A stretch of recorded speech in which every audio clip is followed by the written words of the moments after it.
Hello बच्चों, इस channel में आप सभी का स्वागत है।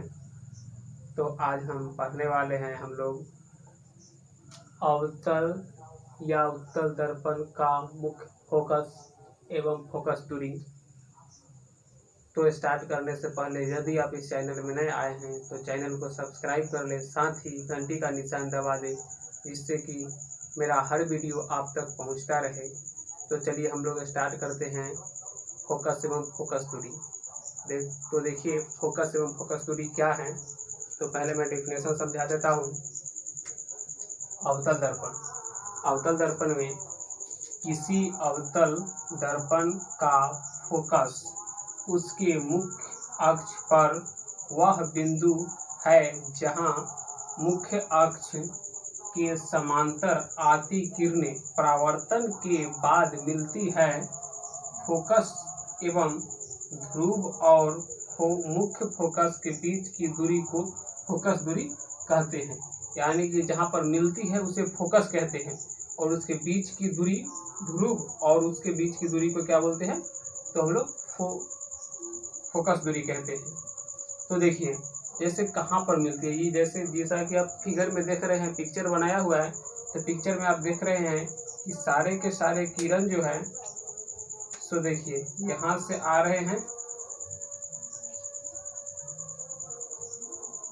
और यहाँ से आने के बाद देखिए यहाँ पर फिर मिल जा रहे हैं।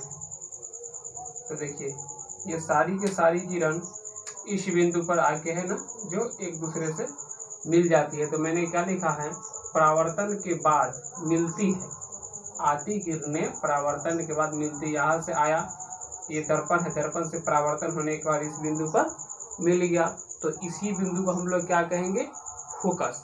और मुख्य फोकस, ये आपका मुख्य फोकस और ध्रुव ये हुआ, इसके बीच का जो दूरी होगा, इसके बीच का जो दूरी होगा यानी डिस्टेंस होगा, उसको हम लोग क्या बोलेंगे, फोकस दूरी। उसको क्या बोलेंगे, इसके बीच की दूरी को हम लोग क्या बोलते हैं, फोकस दूरी। ये आपका क्या हो गया, फोकस दूरी, और ये क्या हो गया, फोकस। तो नोट कीजिए।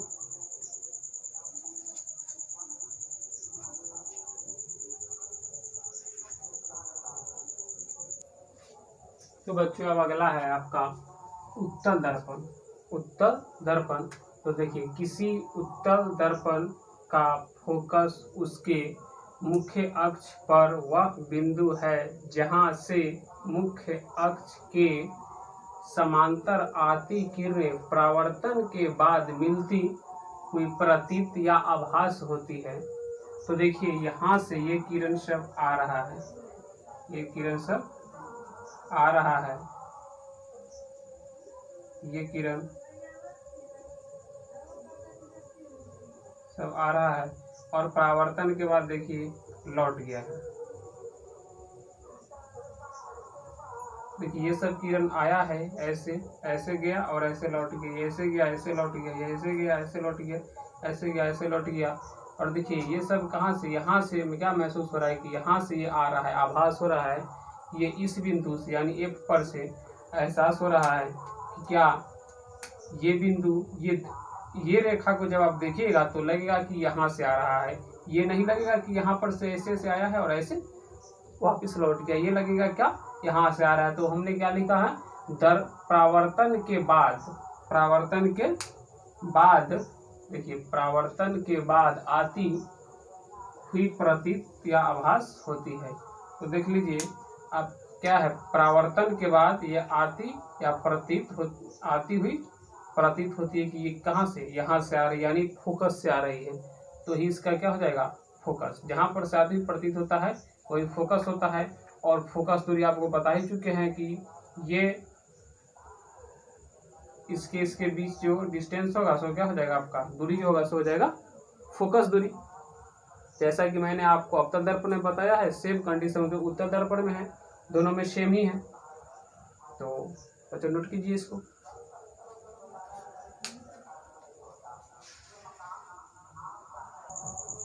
तो बच्चों ये है आपका, इसका हेडिंग लाइन जरा बदल देते हैं। ये है आपका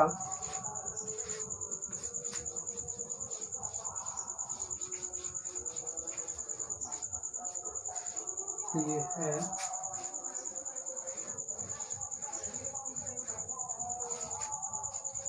F बराबर R/2 हमको प्रूफ करना है, वेरी वेरी इंपॉर्टेंट। F बराबर R/2। तो देखिए मैंने फिगर ड्रॉ कर दिया है और कुछ लिख भी दिया है। देखिए मैंने क्या लिखा है,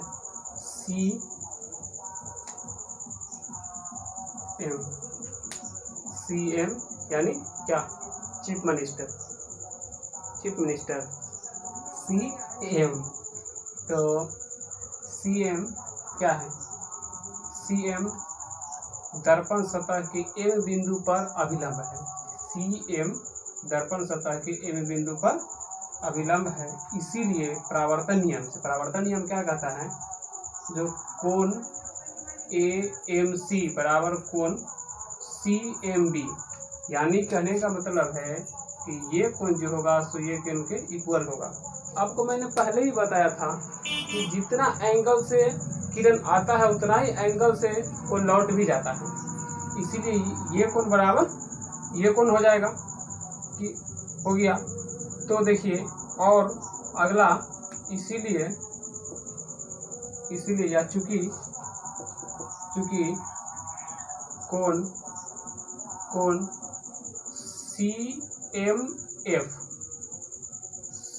CMF बराबर कोण क्या हो जाएगा,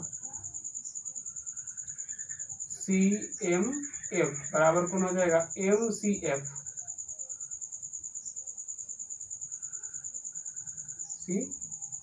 क्या चीज, एकांतर से।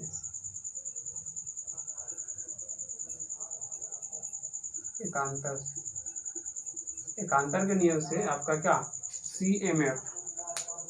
CMF आप देखिए ये कोण और ये कोण इक्वल होगा, क्योंकि आप जानते हैं कि जब दो समांतर रेखा को एक छेदी रेखा काटती है तो यहाँ पे क्या होता है, ये कोण और ये कोण इक्वल होता है।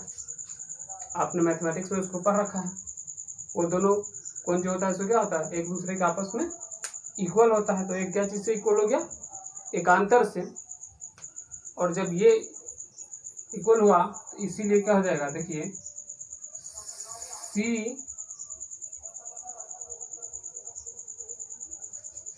अब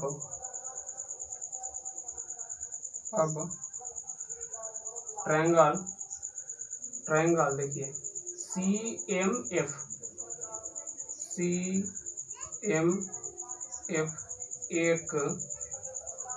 एक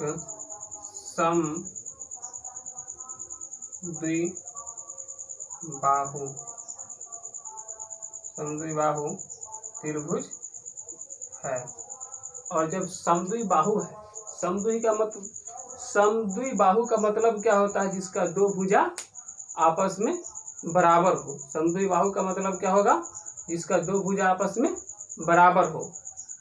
तो देखिए जरा यहाँ तक नोट कीजिए पहले।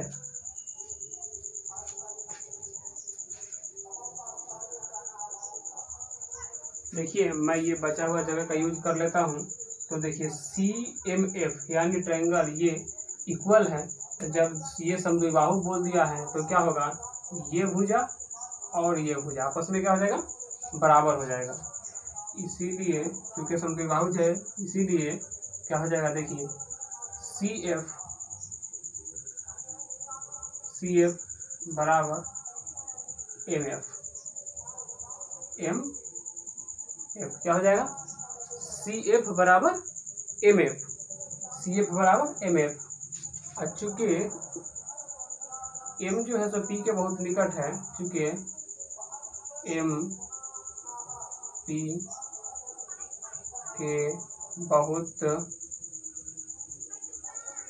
निकट है और जब बहुत निकट है तो क्या हो जाएगा, जब बहुत ये निकट है तो क्या हो जाएगा, एम एफ इसीलिए एम एफ बराबर एम पी यानी लगभग। देखिए मैंने जितना नज़दीक आपको इस फिगर में दिखाया है, रियली में जितना दूर दिखाया इतना दूर होता नहीं है, ये बहुत क्लोजली होता है, एकदम इससे भी कम होता है। लेकिन हमको तो आपको दिखाना है, बोर्ड पे दिखाना है, तो उतना नज़दीक यदि आपको दिखाएंगे तो दिखाई तो देगा नहीं, इसलिए हम लोगों को फिगर बड़ा बनाना पड़ जाता है।